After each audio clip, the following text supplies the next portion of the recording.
Jadi apabila dalam rumah tangga itu semuanya orang salah, maka kehidupan ini akan menjadi baik.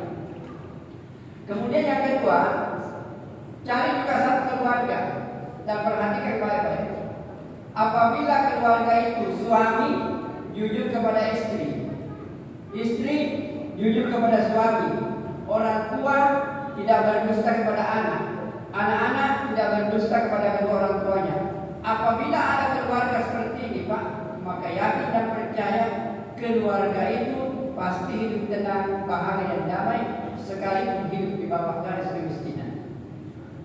Kemudian sebagai penegasan saya ingin menjelaskan bahwa sebenarnya Islam ini datang agar kita bahagia.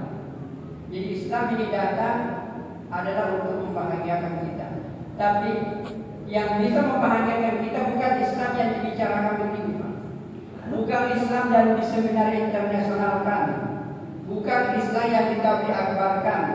Islam yang akan memberikan kebahagiaan adalah Islam yang diamalkan dalam kehidupan sehari-hari. Inilah yang akan memberikan ketenangan dalam hidup kita. Supaya kita yakin bahwa Islam ini adalah sumber kebahagiaan. Saya yakin bapak-bapak dan saudara yang mulia, seandainya seluruh perintah Allah dikerjakan, Pak, saya yakin nikmat sekali ini.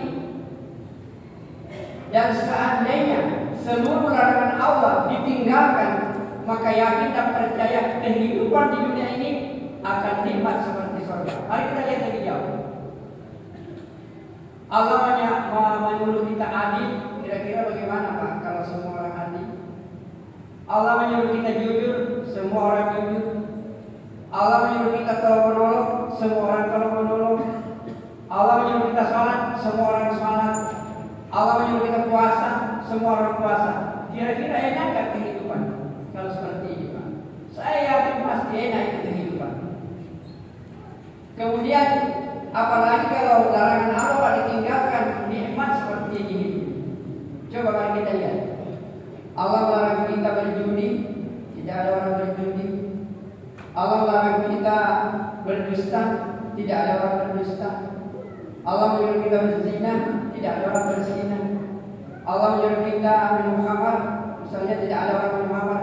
Kalau seluruh perintah Allah, Pak, dan larangan Allah dikerjakan, maka kehidupan di dunia ini insya Allah akan seperti surga, sekalipun kita belum masuk ke surganya Allah Subhanahu wa Ta'ala. Itulah agama. Jadi agama ini datang itu adalah untuk memberikan kebahagiaan kepada kita. Tapi kebahagiaan yang dimaksudkan ini akan datang sederhana saja.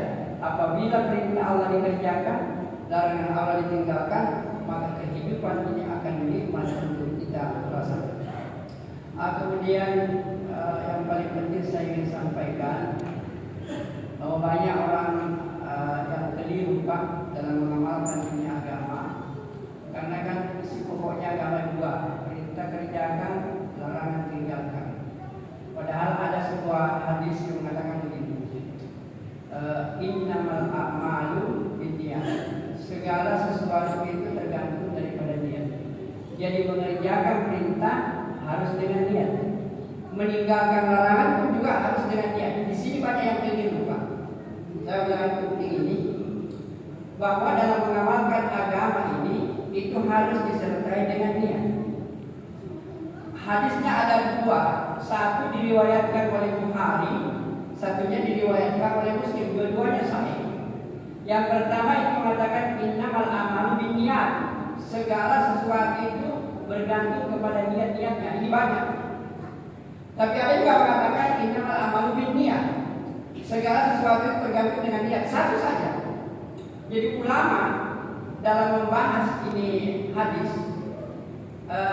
itu mengatakan bahwa yang dimaksud dengan innamal a'malu binniyat itu adalah sesuatu yang wajib. Salat lain niatnya, puasa lain niatnya, zakat lain niatnya. Jadi kalau mengerjakan yang wajib-wajib itu niatnya susah. Dan itu kita sudah lakukan. Saya yakin tidak ada orang yang berani salat tapi tidak niat. Kenapa kita tidak niat? Tidak sah salat. Kita puasa, kita tidak berniat, itu tidak sah puasa. Dan itu sudah kita paham. yang banyak tidak dipahami itu adalah ketika meninggalkan larangan. Ketika meninggalkan larangan dia tidak berniat, dosanya tidak ada, tetapi tidak mendapatkan pahala. Saya yakin bapak-bapak hari ini kita tidak berdusta, kita tidak berjudi, kita tidak minum khamar, kita tidak berzina. Pertanyaan saya, bapak dapat pahala? Tidak. Tetapi tidak dapat dosa. Kenapa? Karena tidak berniat. Inilah pentingnya niat. Saya ulangi penting. Hari ini bapak tidak berdusta, tidak berjudi, tidak minum khamar, tidak mengunjungi orang. Pertanyaannya, bapak punya pahala? Tidak. Kenapa? Karena tidak berniat, tetapi tidak berdosa. Maka ini yang disebut dengan ulama, bahwa apapun yang kita kerjakan harus dengan niat. Mengerjakan perintah, niat. Meninggalkan larangan juga niat. Bagaimana caranya? Hadirin yang mulia, ketika kita bangun subuh, pagi-pagi kita harus baca doa. Kita akan bahas tentang doa ini begitu hebatnya. Alhamdulillahilladzi ahyana ba'da ma amatana wa ilaihi nusyur. Langsung kita berniat, ya Allah, saya akan meninggalkan seluruh larangan-larangan Kamu. Itu saja niatnya satu. Saya akan meninggalkan larangan-larangan Kamu. Hari ini Pak tidak berdusta, berpahala 24 jam. Hari ini kita tidak minum khamar, berpahala 24 jam. Hari ini kita tidak berjudi, berpahala 24 jam. Selama larangan Allah ditinggalkan, selama itulah